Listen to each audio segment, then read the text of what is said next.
প্লেটের মধ্যে কোনটা নিবি? আমি তো এটা নেব।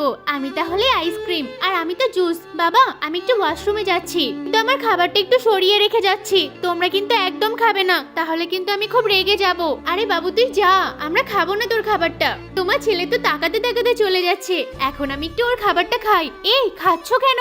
ও আসলে তো রাগ করবে। আরে তুমি আমি মিলে খাই। আচ্ছা ঠিক আছে, আমি অল্প একটু খেয়ে নিচ্ছি, এবার তুমি অল্প একটু খাও। ওর জন্য অর্ধেক তো রেখে দিতেই হবে, নয়তো আবার রেগে যাবে। আচ্ছা এই প্লেটটা তাহলে তোমার কাছে রাখো। এই না না তোমার কাছে রাখো। আরে আমার কাছে কেন? তোমার কাছে রাখো না, তোমার কাছে। আরে বাবা তুমি এটা কি করলে? বারবার করে তো বলে গেলাম। আরে আমিও তোর বাবাকে বারণ করেছি। আচ্ছা বাবু তুই ভিডিওটা দেখে নে, তাহলেই সবটা প্রমাণ হয়ে যাবে। তার আগে বন্ধুরা, আমার এই ভিডিওটি দেখে যে লাইক আর সাবস্ক্রাইব না করবে তাদের মোবাইলটি যেন হাত থেকে পড়ে গিয়ে নষ্ট হয়ে যায়। আর যারা লাইক সাবস্ক্রাইব করে দেবে তাদের মা বাবা যেন অনেকদিন বেঁচে থাকে। তাড়াতাড়ি সবাই লাইক আর সাবস্ক্রাইবটা করে দাও। তুই যাওয়ার পরপরই তোর মা খেয়ে নিয়েছিল, আর আমি সেটা ভিডিও করে রেখেছি। আমি তো জানতাম আমার উপর দোষ দেবে।